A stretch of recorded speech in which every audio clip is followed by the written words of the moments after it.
Өлкөнүн өзөгүн түзгөн жаш жеткинчектерге татыктуу тарбия билим берүү элеттиктердин эң негизги көксөөсү. Алай районунун Алыскы Кумшур айылында жергиликтүү казынанын эсебинен 8 миллион 300 миң сомго 30 орундуу мектепке чейинки билим берүү мекемеси пайдаланууга берилди. Айыл түптөлгөндөн тарта балдар алгачкы билимди ала албай келген. Өкмөттүн Ош облусундагы өкүлү Байыш Юсупов айыл жеринде социалдык объектилердин курулушу күчөп, Дубандын жаш жеткинчектери 36% бала бакча менен камсыз болгонуна жана жаңы жумуш орunu түзүлгөнүнө токтолду. Биздин областыбызда, жалпы райондарыбызда бала бакча менен камсыз болуу, 13-17% эле.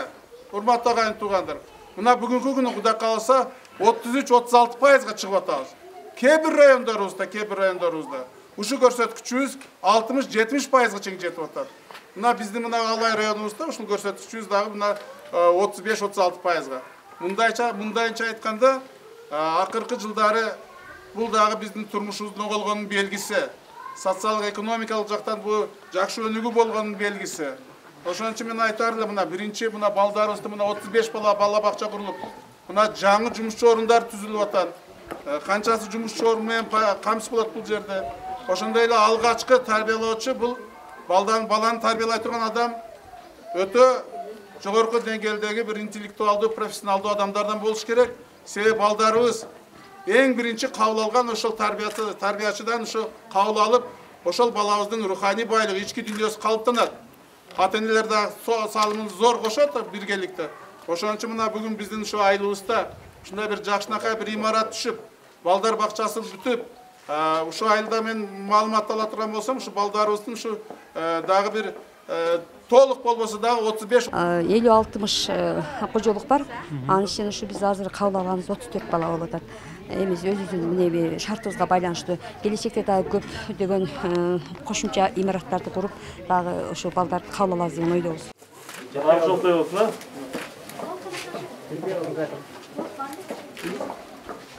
Мектепке чейинки билим берүү мекемесинде бардык шарт каралып, көп тармактуу билим берет. Учурда 35 бала кабыл алынып, санитардык нормага жараша тарбия алууда. Аймакта 1092 калк бар. Таза суу көйгөйү дагы көп жылдан бери түйшөлтүп келет. Жергиликтүүлөрдүн демилгеси менен 7,5 чакырым аралыктан таза суу тартуу мерчемделүүдө. Ал үчүн 4 миллион сомго чейин каражат коротулат. Таладан суу тартып келиш үчүн таза сууга бир аз алсыраак. Анан быйыл Астафа кайрымдуулук фондуна проект жазып, кичине пандемиядан токтоп турат. Мына ол октябрь айылындагы бир жайлообуздан 7,5 километрден суу тартып келүүгө элдерден, мына жерден жергиликтүү тургундардан 3 жылкы беришкен. Ушуну сатып суу тартып алганга өздүк салымга деп. Анан жана ошондой эле ар бир үйдөн өзүбүздөн 1000 сомдон 2000 сомго чейин чогултуп беребиз. Ошол сууга барганда ашар жолунда ошо иштеп беребиз деп мына жерде жергиликтүү тургундар менен биргеликте эсептеп келгенбиз. 7680 метр экен. Анан ошол жерден тартып келүүгө быйыл пландашып атабыз. Райондогу жаңы бүткөн бала бакчалардын бири Корул айыл өкмөтүнүн Тогуз булак айылындагы билим уясы. Жаш жеткинчектердин билим алуусуна имарат жок болгондуктан эски эмкана 5 миллион 550 миң сомго бала бакчага айланды. Учурда 16 кызматкер алынып, жеткинчектерди кабыл алуу алдында. Быйылкы жылы бала бакчанын санын 35 бала бакча курду. Айыл өкмөттөр жергиликтүү бюджеттин өзүнүн эсебинен бала бакчаны кура баштады. Бул деген нерсе айыл өкмөт бутуна туруп, бир гана бала бакчаны курбастан, ФАПты курбастан, больницаларды кура баштады. 5-6 жыл мурда бардыгы дотация деле. Мындайча айтканда, өздөрүнүн мүмкүнчүлүгү жок эле. Бул дагы экономикабыздын өнүп өсүүсүнүн бир белгиси болуп атат. Мен айтарым, бул жерде мына сиздер менен саламдашып атканда көп туташты чоң рахмат. Андан кийин мен айтарым, ушул алгачкы өзүмдүн ушул кадамымды, ушул иш сапарымды өкүл болуп дайындалган кийин ушул мен улуу Алай жергесинен баштадым. Себеби кыргыз мамлекетинин түптөлүшүндө, кыргыз элинин тарыхында Алай жеринин орду өзгөчө. Мен тарыхка токтолуп отурбайын, өзүңүздөр билесиздер. Ошон үчүн мына Алай жергесинен баштаганда жөн эмес. Мына Кудайга шүгүр, мына бүгүн ушул жерде сиздер менен жолугушуп турам. мен көп иш сапар менен ушул Жошолу айылында спорт тармагын өнүктүрүү үчүн элеттик жаш өспүрүмдөргө 2 кабаттан турган спорт комплекс түптөлдү. Спорт имаратынын ичинде бардык шарты бар: жуунуучу жай, машыгуучу зал жана күрөшүүчү бөлүмү. Волейбол ойногон негизги бөлүгү стандартка төп келет. Айылдагы жаштардын спортко болгон кызыгуусу күч. Бүгүнкү күндө толук бүткөрүлүп, элетке эмгеги сиңген Кеңеш Шамырбеков мырзанын аты расмий ыйгарылды. Комплекстин курулушун эл демилгелеп, мамлекет колдоого алган. 14 миллион 670 миң сом республикалык казнадан каржыланды. Районго барып ойнойт элек. Мындай жакшына комплекс түшүп, ушу жерге Шамырбек Кеңеш акабыздын аты коюлуп атат. Саламатсыздарбы, урматтуу агайын туугандар.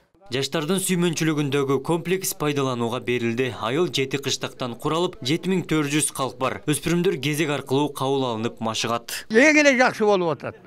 Аябай күчтүү, элдин турмушу, көчөлөрдү оңдотуп атат, свет болуп атат элдин баарына. Күнү түнү барабар. Жашоосу жакшы, жайлоого барат, жайлоодо кайра көчүп келишет, тынч аман. Эсен болсун, тынчылык болсун. Чоңдоруна Кудай тилегин берсин. Başta berinizler sizler başta berinizler. Илдеттин таасиринен улам мерчемделген социалдык объектилердин курулушу өзгөлтүккө учурабады. Облус аймагында учурда 31 объектиде иш кызуу. Анда 10 мектеп, 5 спорт зал, 6 бала бакча жана 250 орунду жугуштуу ооруканалардын курулушу бар. Райондо 12 социалдык объекттин түптөлүшү белгиленген. Ага улай 12 чакырым жолго асфальт төшөлгөн. Жылдын башында 12 социалдык объектилер биз тарабынан документтер түзүлүп, азыркы учурда багы каражаттын эмеси менен токтоп турат. Бир Карайып мектеби пайдаланууга берилди.